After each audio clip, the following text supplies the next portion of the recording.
ষষ্ঠবার মন্দির তৈরির কাজ শুরু হয়।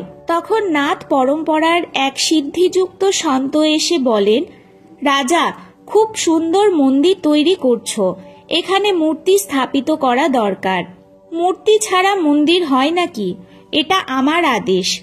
রাজা হাত জোর করে বললেন, হে নাথ, প্রভু স্বপ্নে আদেশ দিয়েছেন মন্দিরে কোনো মূর্তি থাকবে না, আর কোনো পাখণ্ডী পূজাও হবে না। রাজার কথা শুনে নাথ বলেন, স্বপ্ন সত্যি হয় নাকি? চন্দনের কাঠ দিয়ে মূর্তি বানাও, অবশ্যই মূর্তি স্থাপন করবে। এই কথা বলে নাথ জলপান না করেই রেগে চলে যান। রাজা ভয়ে চন্দনের কাঠ এনে মিস্ত্রিকে মূর্তি বানাতে বলেন। শ্রীনাথজি শ্রীকৃষ্ণের একটি মূর্তি বানাতে বলেছিলেন। পরে অন্য গুরু ও সন্তরা রাজাকে পরামর্শ দেন, প্রভু একা কিভাবে থাকবেন? শ্রীকৃষ্ণের সাথে বলরাম সব সময় থাকতেন। আর একজন বলেন, সুভদ্রা শ্রীকৃষ্ণের একমাত্র আদরের বোন, সে ভাইদের ছাড়া কিভাবে থাকবে? তখন 3 মূর্তি তৈরির সিদ্ধান্ত হয় এবং 3 মিস্ত্রি নিযুক্ত করা হয়। মূর্তি তৈরি হতেই টুকরো টুকরো হয়ে ভেঙে যায়। এরকম 3 বার মূর্তি খণ্ডিত হয়ে যায়। রাজা খুবই চিন্তিত হন, ভাবেন, আমার ভাগ্যে এই যশ ও পূর্ণ কর্ম লেখা নেই। আগে মন্দির বানালেও ভেঙে যেত, এখন মূর্তি বানাই তাও ভেঙে যায়।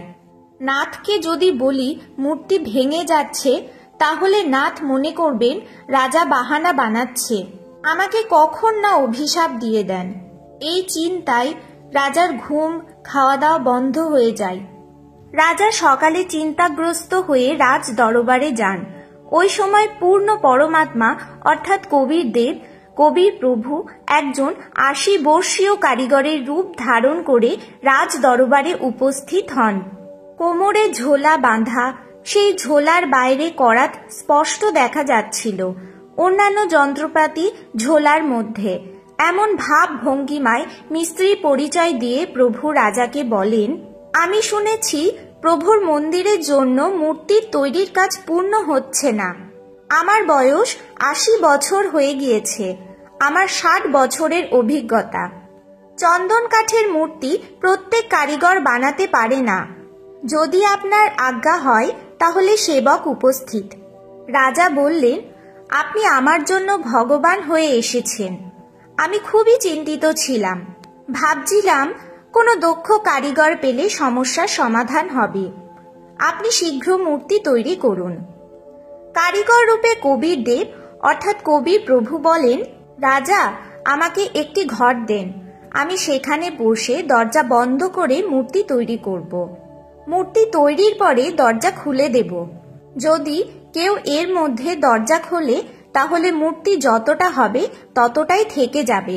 রাজা বলেন, আপনি যেটা ভালো বোঝেন তাই করুন। মূর্তি বানানোর 12 দিন পরে নাথজি আসেন। নাথজি রাজাকে বলেন, ইন্দ্রদমন, মূর্তি তৈরি হয়েছে? রাজা হাত জোর করে বলেন, আপনার আদেশ পালন করা হয়েছে মহাত্মাজি, কিন্তু আমার দুর্ভাগ্য মূর্তি বানাতেই ভেঙে যাচ্ছিল।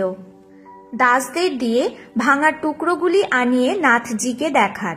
নাথজি যাতে বিশ্বাস করেন।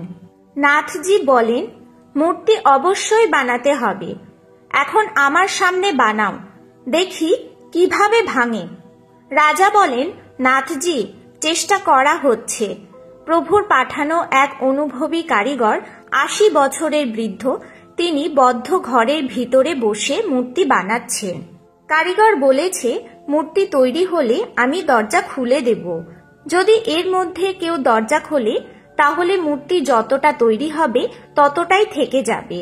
আজ মূর্তি তৈরির 12 দিন হয়ে গিয়েছে, না বাইরে এসেছে, না জলপান করেছে, আর না আহার করেছে। নাথজি বলেন, মূর্তি দেখা দরকার কেমন তৈরি হচ্ছে, তৈরি হওয়ার পরে দেখে কি লাভ।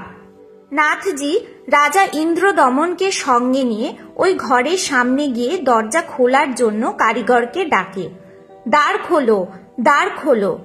কয়েকবার ডাকে, কিন্তু দরজা খোলে না। ভিতর থেকে যে খটখট শব্দ আসছিল তাও বন্ধ হয়ে যায়। নাথজি বললেন, 80 বছরের বৃদ্ধ বলেছেন 12 দিন না খেয়ে আছে, এখন ভিতরে শব্দ বন্ধ হয়ে গেছে, কারিগর মারা যায়নি তো? ধাক্কা মেরে দরজা ভেঙে দেন, দেখেন 3টি মূর্তি রাখা আছে। তাদের হাতের ও পায়ের পাঞ্জা বানানো হয়নি, কারিগর অন্তর্ধান ছিল।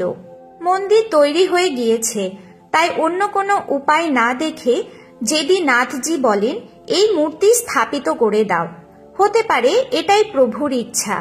শ্রীকৃষ্ণ স্বয়ং মূর্তি তৈরি করে গিয়েছেন। মুখ্য পাণ্ডে শুভ মুহূর্ত বের করে পরের দিন মূর্তি স্থাপিত করে দেয়।